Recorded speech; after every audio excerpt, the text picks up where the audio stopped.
One of the first things we want to do when getting our group set up is provide a group description and set a couple of our settings in place.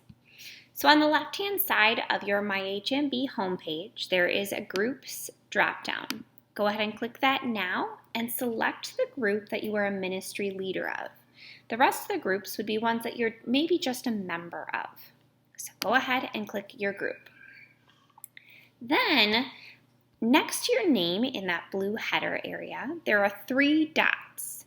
Those 3 dots allow you to get the drop-down of email settings or group settings. We're going to be working with group settings.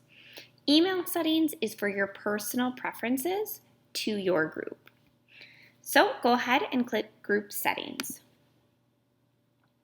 Once you're in group setting, one of the first things you're going to see is creating a description.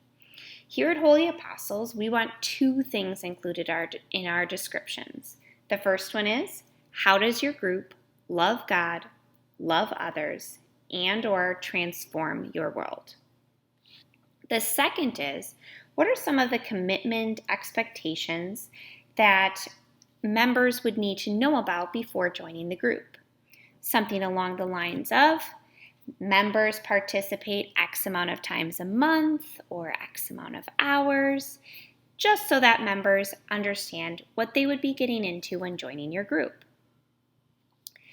Right now, I suggest pausing your video to take some time to really think about your description.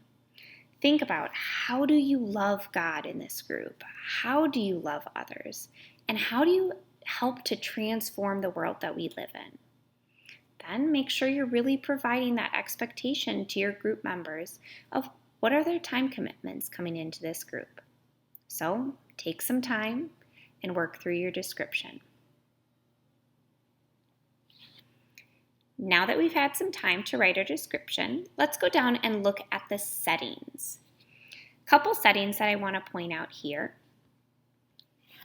are visibility and availability. In here, I have mine set to hidden. Since it's just a tester group, I'm not needing any members. We want to make sure that your group is set to public. So make sure that public is clicked.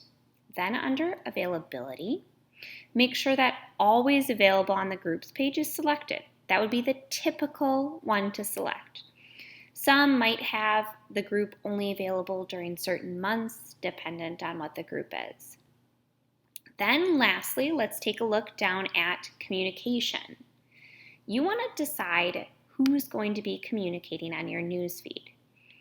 Is it going to be allowed to be anyone in your group, members and leaders? Or are group leaders going to be the only ones who can post on the newsfeed? This is definitely suggested for groups that have children. We're not going to be having no one post, as you will have to be posting at least once a month on this newsfeed. So I'm going to click anyone in the group. The next thing that I would like to point out is this feature of group chat. Dependent on how many people are in your group, this might be a helpful feature or not. By turning this on, this allows for the chat feature to be used in a group type setting. This allows to send out a quick little update without having to post it to the news feed. It then goes to the chat feature of the entire group. I'm going to leave that off for now, as I'm going to be just communicating through the news feed with this group. Once you're all done, you're going to go ahead and click Save. Now you have your description and your settings all set up for your group.